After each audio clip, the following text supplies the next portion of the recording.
2:32 p.m., June 7th, 1942. Commander Richard Onslow froze, the message in his hand. It couldn't be real.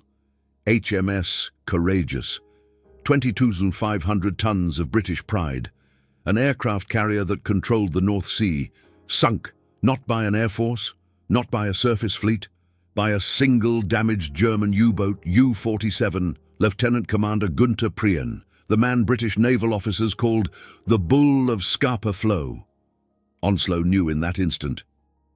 The rules of naval warfare had changed forever. Let me tell you the story the British Admiralty kept classified for 3 years. A story so extraordinary that even enemies refused to believe it. This isn't legend. This is documented naval history. June 6, 1942, 6:47 p.m., North Atlantic, 150 miles west of the Hebrides. U-47 dove into the darkness. 44 men aboard. A Type 7B U-boat. Length, 220 feet. Armament, 14 torpedoes. Mission: disrupt commerce along British supply routes. Lieutenant Commander Günther Prien stood in the conning tower. 34 years old, from Osterfeld, Thuringia. A graduate of the Murwick Naval Academy, already a legend. The man who, in October 1939, had accomplished the impossible, penetrating Scapa Flow, Britain's most heavily defended naval base, sinking the battleship HMS Royal Oak. 833 British sailors died that night. Churchill himself called it the boldest act of the entire war. But what Prien didn't know on this June evening, he was about to face an even greater challenge. His first officer, Lieutenant Engelbert Endras, approached him. A man from Augsburg, 29 years old. A veteran of 12 war patrols, Endras's face showed concern. The reality of U-boat warfare in 1942. This wasn't some glorious adventure. This was life in a 220-foot steel coffin. Internal temperature fluctuated between 28 degrees Fahrenheit in the North Atlantic and 113 degrees in tropical waters. Humidity permanently at 98%. Mold on every square inch. The smell, a cocktail of diesel, sweat, urine, and rotting food. After 2 weeks at sea, you could smell a U-boat crew from 30 feet away. 44 men shared 2 toilets. Only one functioned underwater. The other was food storage. Men slept in shifts. The bunks hot. Still warm from the previous sleeper, German U-boat men called it hot bunking, but the real danger was psychological. U-boat warfare in 1942 had the highest death rate of any military unit. 75% of German U-boat men would not survive the war. Every patrol could be their last. Every sound could be a destroyer. Every detonation, the end. Prien and his crew knew this. They went out anyway. June 7th, 1942, 6:18 a.m. A radio signal blared, encrypted, urgent. From BDU, Commander of Submarines, Admiral Karl Dönitz. The message contained coordinates, the position of a British convoy route, target, HMS Courageous, aircraft carrier class, escorted by 4 destroyers, 3 corvettes, 1 cruiser. Prien studied the nautical chart. The challenge was clear. HMS Courageous wasn't just any ship. 22,500 tons, length 787 feet, beam 89 feet, speed 31.5 knots, almost 37 miles per hour. U-47's maximum underwater speed, 8 knots. On the surface, 17 knots, mathematically impossible? Almost. But Prien had something no calculation could capture. Experience, instinct, absolute cold-bloodedness under pressure. He gave the order. Course to target coordinates. Diving depth, 130 feet. Silent running. What the British Admiralty didn't know, U-47 was already damaged. 2 days earlier, June 5th, a British Coastal Command Sunderland flying boat had spotted U-47 on the surface. Depth charges fell. 3 detonations. 2 missed, 1 hit close enough. The damage, stern planes partially jammed, Periscope motor intermittent. Torpedo tube number 5 inoperable. Battery capacity at 73%. Maximum diving depth reduced from 750 feet to an estimated 590 feet. Endras had recommended returning to base. Prien had refused. Why? German naval culture in 1942 was based on initiative, mission-type tactics. Commanders received objectives, not detailed orders. They decided on the spot. Prien didn't interpret his mission as survival. He interpreted it as inflicting maximum damage on the enemy. This would either make him immortal or kill him. June 7th, 1942, 11:23 a.m. Sonar contact. Range, 13,000 yards. Multiple targets. High-frequency propeller noises, characteristic of destroyers. British escort screen. Prien ordered, depth to 200 feet. Engine at slow speed. Absolute silence in the boat. In U-boat warfare, noise control was life or death. British sonar, ASDIC, worked by emitting sound waves. A single loud noise could reveal their position. A dropped wrench, a cough, a slamming door. Prien had trained his crew. During silent running, no one moved, no one spoke. Even breathing was controlled. Men communicated through hand signals. Shoes were removed. Every step was calculated. 11:34 a.m. Sonar noise intensified. Ping, ping, ping. ASDIC signals struck U-47's hull. Metallic echoes reverberated through the boat. Every man knew they had been detected. Or had they? ASDIC in 1942 had limitations. Effective range around 1,600 yards under ideal conditions. But the North Atlantic was never ideal. Temperature layers in the water distorted signals. Salinity differences created false echoes. Currents confused calculations. Prien exploited this. He understood ocean thermography. Knew that at 200 feet, a temperature layer often existed. Cold water under warmer. This layer reflected sonar signals, created a thermocline deception. He waited, motionless. 11:47 a.m. Propeller noises faded. The British destroyers had chased false echoes. Endras exhaled. Too soon. 11:52 a.m. New sonar contacts. Much larger. Deeper propeller frequency. The primary target, HMS Courageous. Prien raised the periscope. Quick look. 7 seconds. Periscopes created a wake on the surface. Feather streak. Too long and spotters would see it. What he saw made his heart race. HMS Courageous. In full view. 787 feet of British steel. Flight deck empty. Aircraft were on patrol. Escorted by HMS Orion, a Leander-class cruiser. 3 destroyers in visual range. Probably 2 more beyond his view. Range, 8,750 yards. Too far for a safe torpedo attack, Prien calculated. The torpedoes, G70 electric, had a range of 5,500 yards at 30 knots, but hit probability dropped dramatically beyond 3,000 meters.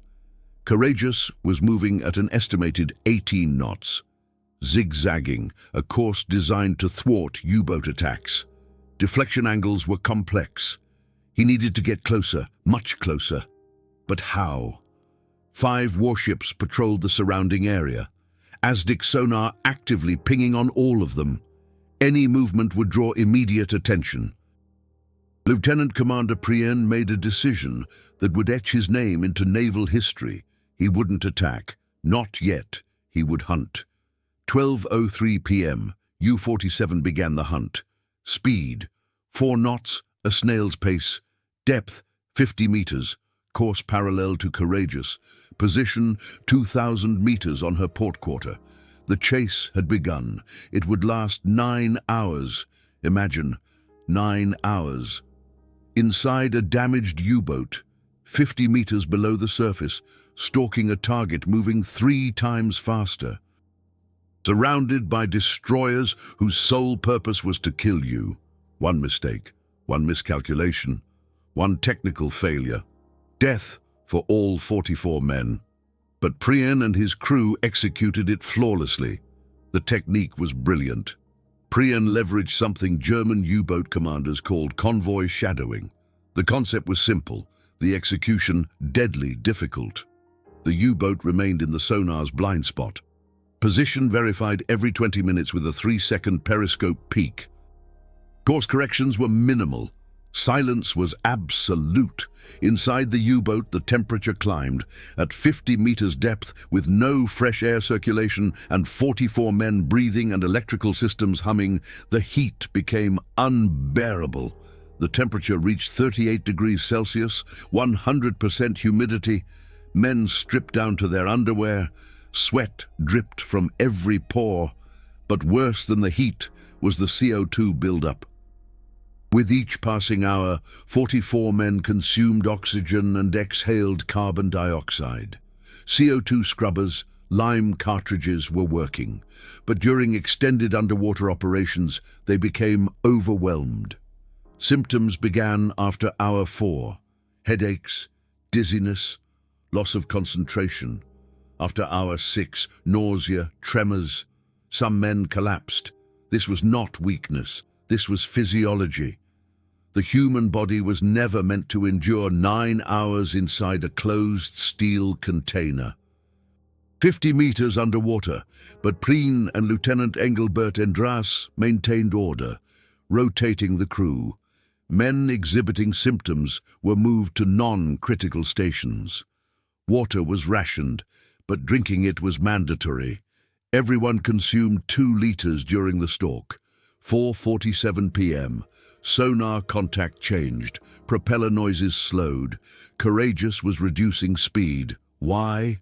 Periscope check. The answer? Aircraft operations. Fairy swordfish torpedo bombers were returning.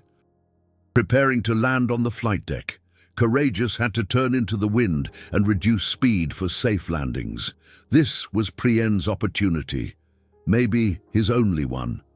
But then, a problem. One of the critical damages to U-47 manifested. Torpedo Tube 5, already inoperable since the depth charge attack. Now, Torpedo Tube 2 showed a hydraulic malfunction. The door wouldn't open completely. Mechanics diagnosed it as repairable, but it would take 45 minutes. Prien faced a critical decision. Wait for the repair and risk Courageous completing flight operations and resuming speed, or attack with only 4 functional torpedoes. The math was brutal. Courageous was 240 meters long, 27 meters wide, but it was moving, zigzagging. Range would be 2,800 meters. On the edge of reliability, water currents in the North Atlantic were unpredictable. Wind was 15 knots from the northwest. Waves were 2 meters high. Torpedoes weren't like rifle bullets. The G7E torpedo weighed 1,608 kilograms, length 7.16 meters, warhead 280 kilograms of hexanite explosive, speed 30 knots, range 5,000 meters, gyro control for a straight course.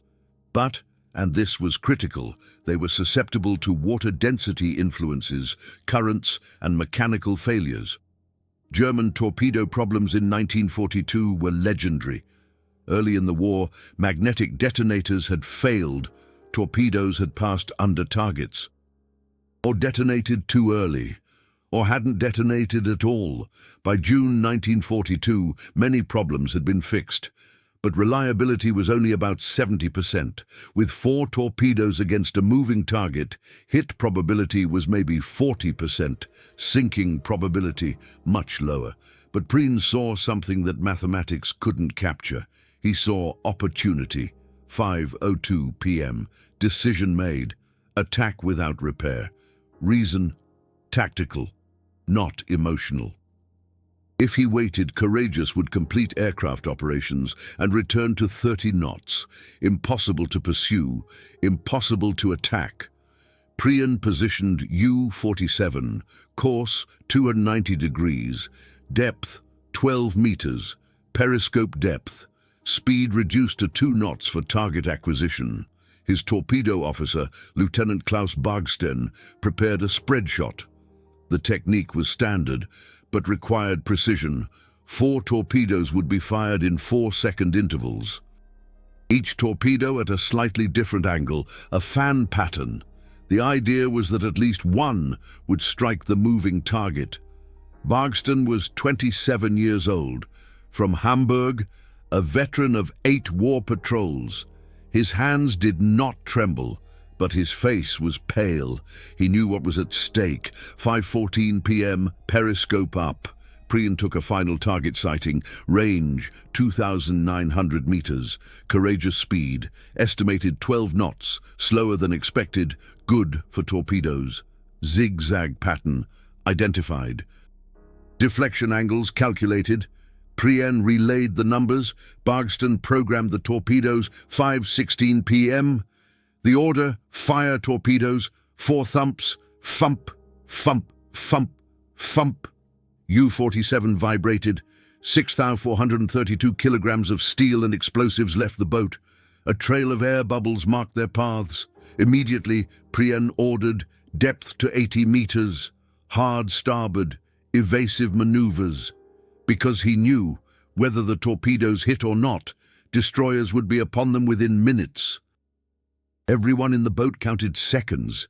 Torpedoes moving at 30 knots, 56 kilometers per hour. Range 2,900 meters. Time to impact approximately 103 seconds. 1 minute, 43 seconds until impact. The longest, 103 seconds in the lives of 44 men. Silence in the boat was absolute. No sound except the hum of the electric motors. Breathing was audible. Heartbeats seemed loud. Prien stood by the sonar station. The hydrophone operator focused on every sound. The torpedo propeller noise receded. Then another sound, metallic scrapings, growing closer. Destroyers, they had seen the torpedo wakes. 5:18:27 p.m. 2 detonations. Boom, boom. Massive shockwaves hit U-47. The boat rolled 15 degrees to starboard. Men grabbed for handholds. Instruments vibrated. Light fixtures flickered. 2 hits on HMS Courageous. But Prien had no time to celebrate. 3 seconds later, a new sound. Propellers directly overhead. Then came the sound that every U-boat man dreaded. Splash. Depth charges were being dropped. 6 detonations. Boom, boom, boom, boom, boom, boom. The last depth charge was close, extremely close. The shockwave hit U-47 like a sledgehammer. The boat rolled 25 degrees. Men were thrown. Pipes broke. Water sprayed from the seals. Alarm sirens wailed. Lieutenant Engelbert Endres yelled out damage reports. Leakage in the forward compartment. Depth rudder control reduced to 60%. Electrical system 2. Failed. Battery capacity at 48%. But they were alive. The boat wasn't sinking. The systems were functioning.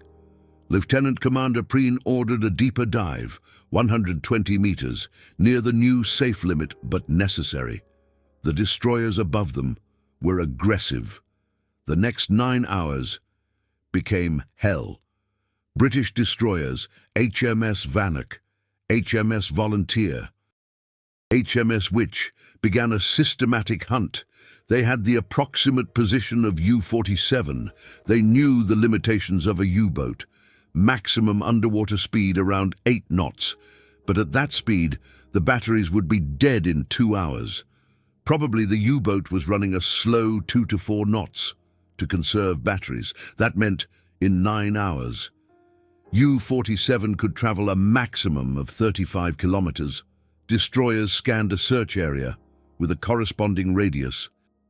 They used a technique called beta suche.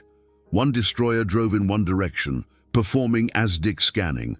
Other destroyers drove parallel routes, 1/500 meters apart. They scanned the area, like a comb through hair. Whenever ASDIC had a contact, whether confirmed or not, they dropped depth charges. The tactic was exhaustion. Even if depth charges didn't hit directly, The shockwave would cause damage, and the psychological pressure on the U-boat crew was immense.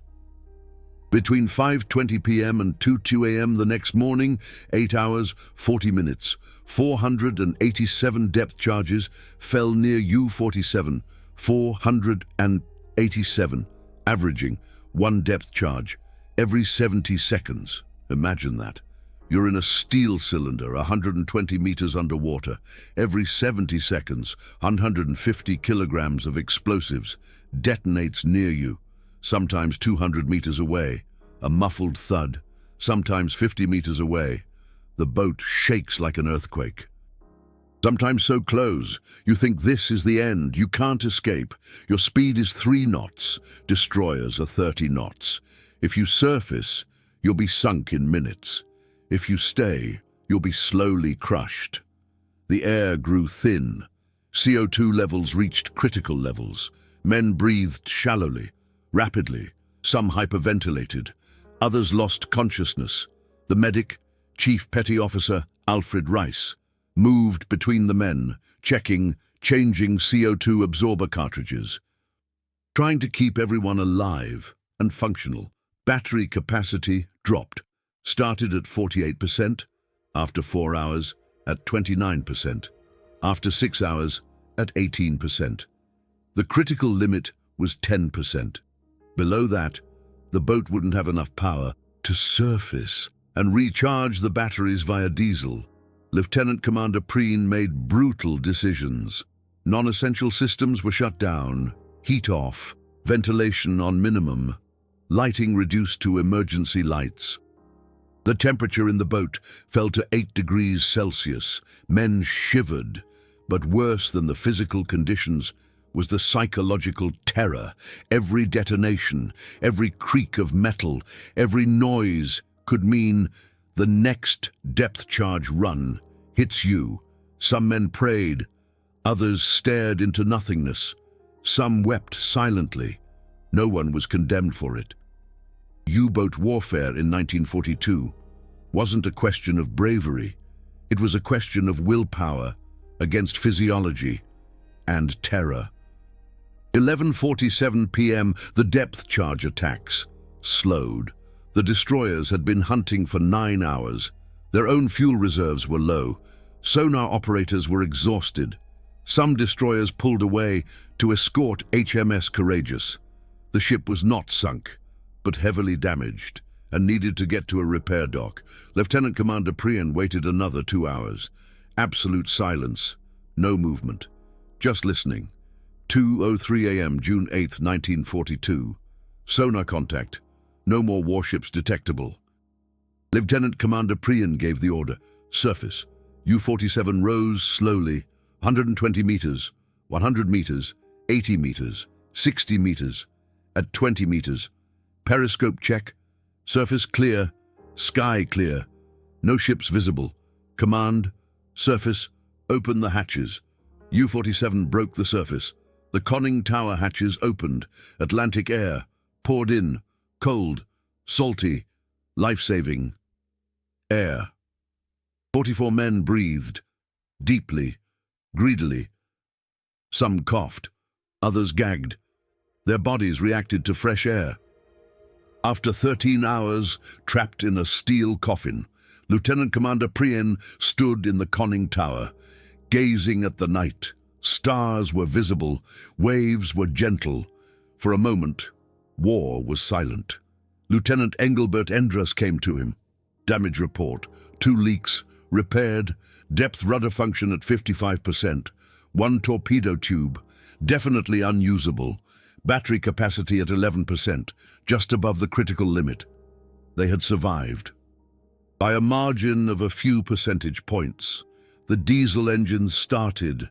The vibration was music. The batteries began to charge. The fresh air system was working. The temperature in the boat began to normalize. The radio operator received a signal from BDU. Admiral Karl Dönitz's personal message, HMS Courageous, heavily damaged, 2 hits confirmed, being escorted for repairs, mission successful.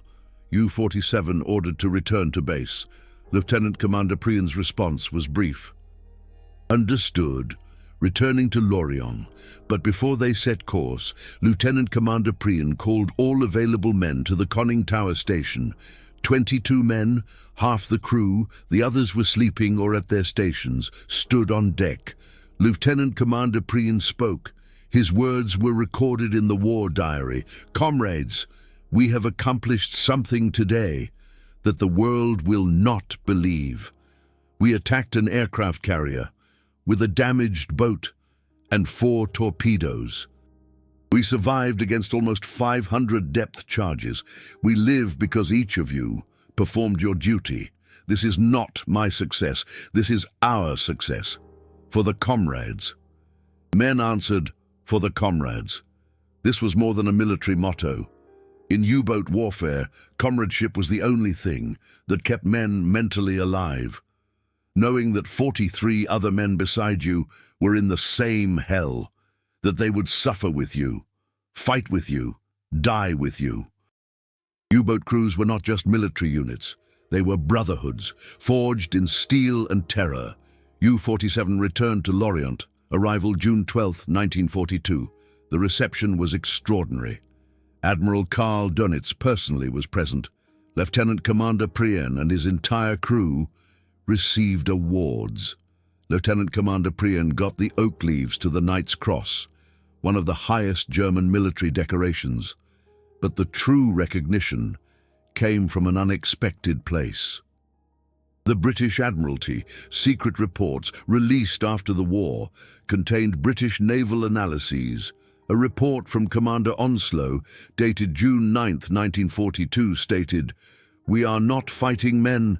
We are fighting ghosts. U-47 should not have survived. Mathematically impossible, but they escaped. Lieutenant Commander Prien has revolutionized naval warfare. We must rethink our entire anti-U-boat tactics." Another report from a British U-boat specialist, Captain Donald McIntyre. German U-boat commanders like Prien are not enemies. They are masters of their craft. If I had 100 men like Prien, we would win the war in 6 months. This was not propaganda. These were secret military analyses, written by enemies, full of respect and fear. HMS Courageous survived. 2 torpedoes had hit her. One struck the engine room, killing 37 sailors. The second hit the hull near the fuel bunkers, causing a fire. But damage control teams controlled the flooding. Courageous reached a repair dock in Rosyth, Scotland. Repairs took 8 months. She returned to service, but never to frontline operations. The psychological damage was greater than the physical. What did this mean strategically? A single U-boat, damaged with 4 torpedoes, had taken a 22,500-ton aircraft carrier out of action for 8 months. Cost to Britain, £5.2 million for repairs, 37 dead sailors. Hundreds of aircraft operations cancelled, psychological loss, German cost, 4 torpedoes, about 12,000 Reichsmarks. No losses. This was the mathematical reality of U-boat war. Asymmetric warfare at its finest. A single commander, 44 men, 1 boat could influence the war effort of a superpower. The British Admiralty responded. Within 2 months, anti-U-boat tactics were completely overhauled. New ASDIC technology was accelerated. Destroyers received additional depth charge launchers. Convoy escort was doubled. Training for ASDIC operators was intensified. All this because of Günther Prien and U-47. But the story doesn't end there. Prien continued to patrol. His last was in March 1941. U-47 disappeared during an operation against convoy OB-293 in the North Atlantic. No survivors, 44 men, including Prien and Lieutenant Engelbert Endras, perished. British records show that HMS Wolverine may have sunk U-47 with depth charges.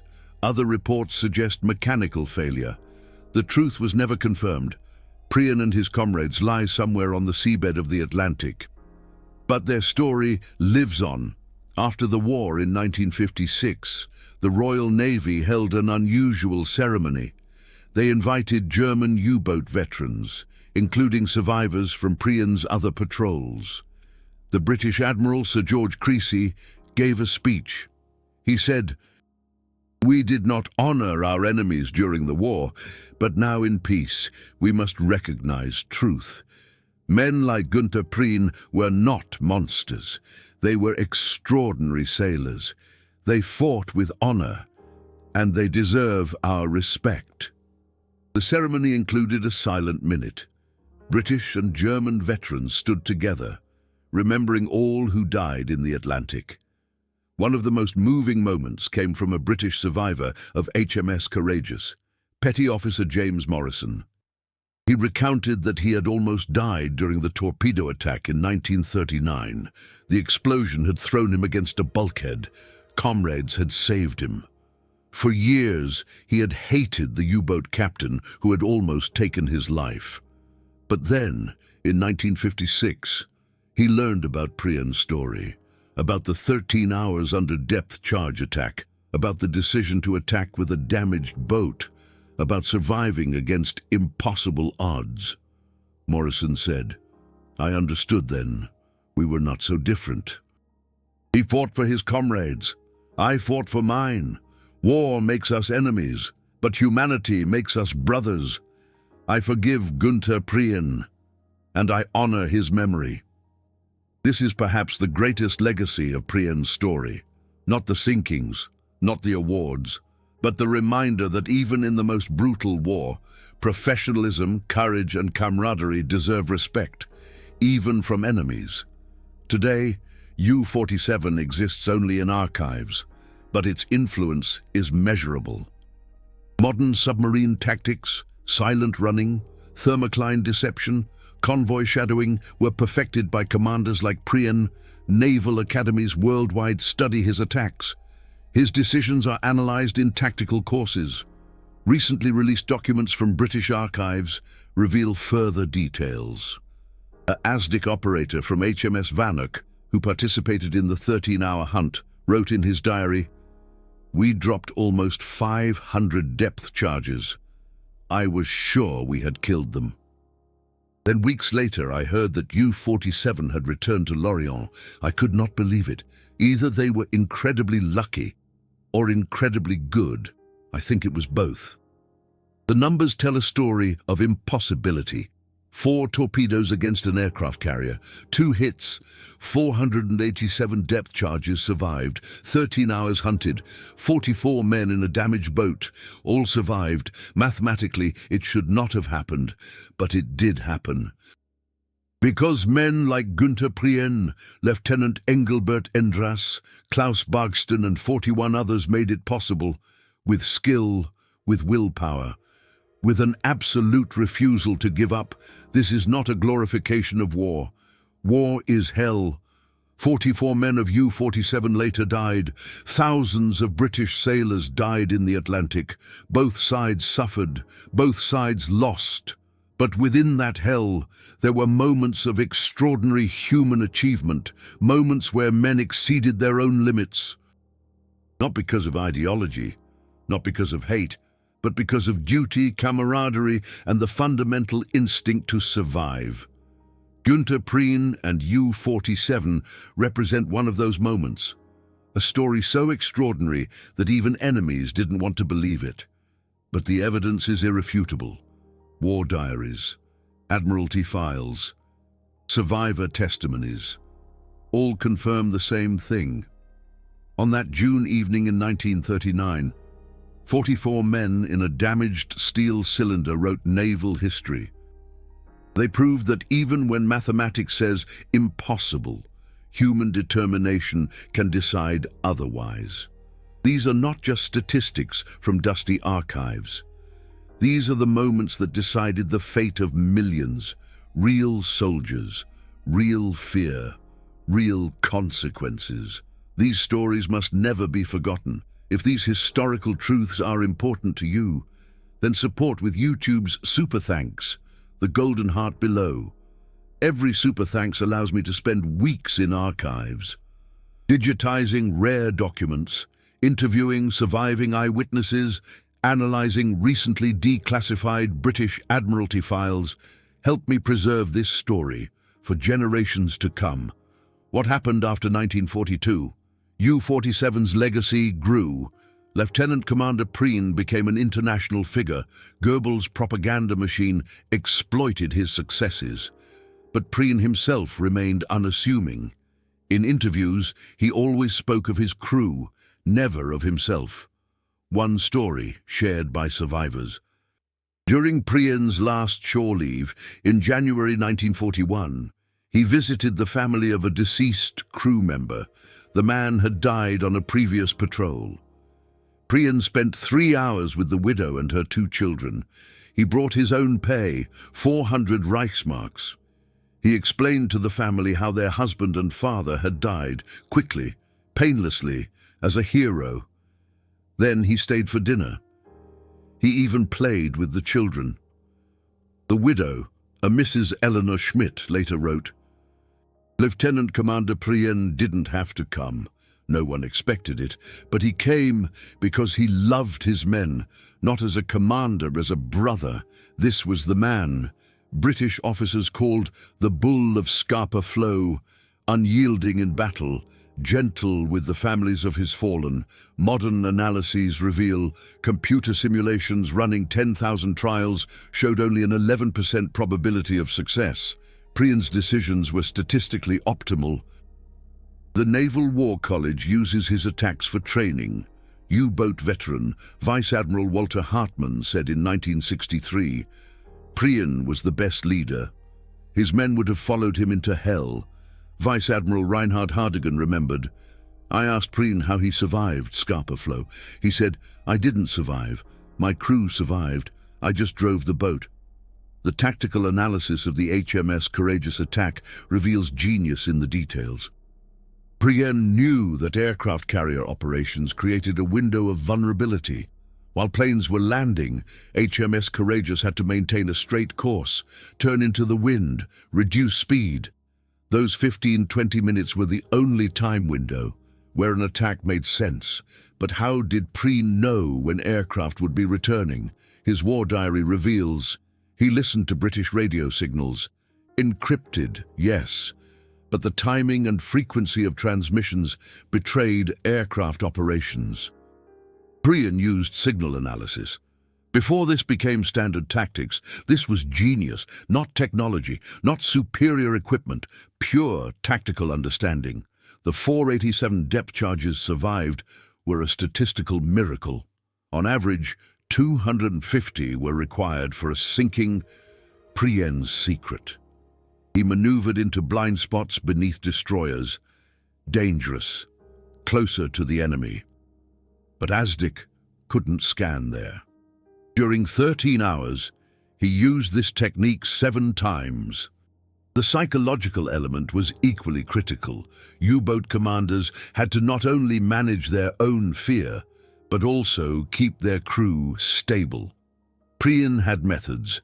One was rotation. Every hour, he rotated men between critical and non-critical stations. This prevented mental exhaustion in any one position. Another was communication. During depth charge attacks, Prien gave regular status updates, not detailed, but enough, that men knew they were not abandoned or forgotten. Simple sentences like, "Boat holding, we'll survive." For the comrades, these words kept men mentally alive. After the war, psychologists analyzed U-boat warfare. Crews under commanders like Prien had 30% lower PTSD rates. Leadership made a measurable difference. HMS Courageous was reclassified as a training ship in 1943 and scrapped in 1955. But British engineers studied Prien's torpedo damage. One report describes penetration 4.2 meters, rupture 7. 3 meters in the hull. German torpedo technology was superior to ours. Günther Prien's personal life was little known. He was married and had 3 children. His wife, Emma Prien, outlived him by 40 years. She rarely spoke about him publicly. But in a rare interview in 1978, she said Günther wasn't a warrior. He was a sailor. He loved the ocean, not war. But when war came, he did his duty. He led his men. He brought them home, as often as he could. When he didn't come back, I knew. He died protecting his comrades. Her words echoed the feelings of thousands of widows on both sides. War took husbands, fathers, sons. No one truly won. The strategic impact of Prien's career was immense. He officially sank 30 ships, 164,953 gross register tons. This included HMS Royal Oak, Britain's single greatest naval loss of 1939. His attack on HMS Courageous crippled British aircraft carrier operations for months. But beyond numbers, his influence on German U-boat tactics was transformative. Admiral Karl Dönitz used Prien's methods as a training standard. New commanders studied his war diaries. His techniques became U-boat doctrine. One example: Prien's use of multi-hour tracking before an attack. Before him, U-boat attacks were mostly opportunistic. See target, fire torpedo. Prien demonstrated that patient tracking, waiting for the optimal position, doubled success rates. After 1940, this became standard procedure. Another example, thermocline deception. Prien used ocean temperature layers to confuse sonar. He studied water thermography for every region where he operated. Other commanders copied this. By 1942, every German U-boat had temperature charts for the Atlantic, the Mediterranean, the North Sea. This was Prien's intellectual legacy. He was not just a fighter. He was a thinker, an innovator, a teacher. His crew members, who survived, 15 men from various patrols, all became successful commanders or officers. They spread Prien's teachings further. In that sense, Prien lived on, through his comrades. The human story behind the numbers is moving. Each of the 44 men on U-47 had families, stories, dreams. When U-47 disappeared in March 1941, it left 44 families grieving. One of those families was that of Chief Petty Officer Albert Davis, the medic. His daughter Patricia Davis was 7 years old when her father didn't return. In an interview in 2003, she was 69 years old. She recounted, "I remember the day we received the news. My mother didn't cry. She just stood still. Then she took me and my brother and said, 'Your father was a hero. He died with his comrades. We will honor him by being strong.'" Patricia continued, "For decades, we didn't know how he died, where he died. That was the hardest part. No funeral, no grave, just the ocean. But then, in the 1990s, I learned about Lieutenant Commander Prien, about his leadership, about how he protected his men. And I understood my father died under the best commander he could have had. Stories like these exist for all 44 men, 44 families, 44 losses, multiplied across thousands of U-boat crews. War isn't a heroic saga. It's a tragedy on an industrial scale. But within this tragedy, moments of humanity, camaraderie, sacrifice. Prien's story is one of them. What impressed you the most? Many viewers have shared incredible family stories. Grandfathers who served on U-boats, letters found in attics, war diaries that lasted generations. Share your family history from that time below. Every comment is a piece of history that we preserve together. Today, U-47 lies somewhere in the North Atlantic, a grave for 44 men. The exact position is unknown. The water there is 3,000 meters deep. The boat lies in eternal darkness, but their story doesn't lie there. It lives in archives, in books, in training courses, in the memories of descendants, in the respect of former enemies. Sir Winston Churchill, in his memoirs, wrote about U-boat warfare. "The only thing that ever really frightened me during the war was the U-boat peril. German U-boat commanders like Prien were brilliant. If we hadn't broken Enigma, if we hadn't developed radar, if we hadn't read their codes, they would have won. This was Churchill, the man who fought Germany. Acknowledging the threat and ability of German U-boat commanders, the final statistics of Prien's career tell it all. 10 war patrols, 244 days at sea, 30 ships sunk, 164 seen 953 tons, 1 aircraft carrier crippled, 0 of his own losses until his final patrol. 100% of his crew survived under his command until his own death. These numbers represent extraordinary leadership, skill, determination, but more than that, they represent 44 men who trusted each other, who fought together, who died together. For the comrades, this was Prien's motto. This was his legacy. This was the reason men followed him into hell, because they knew he would be there with them. Günther Prien, Lieutenant Commander, Knight's Cross with oak leaves, Commander of U-47. Born January 16, 1908 in Osterfeld, Thuringia, died March 7, 1941 in the North Atlantic, 33 years old. He and his 43 comrades rest somewhere on the ocean floor. Forgotten by the world? No. Never. Their story will be told, from generation to generation, from enemy to former enemy, from historians seeking truth. This is not glorification, this is remembrance, recognition of extraordinary human achievement under impossible circumstances. June 7, 1942. A damaged U-boat, 4 torpedoes, 9 hours of pursuit, 13 hours of escape under 487 depth charges, 44 men. All survived that day. The numbers seemed to dictate impossibility, but men made it possible, for the comrades, for duty, for survival, for each other.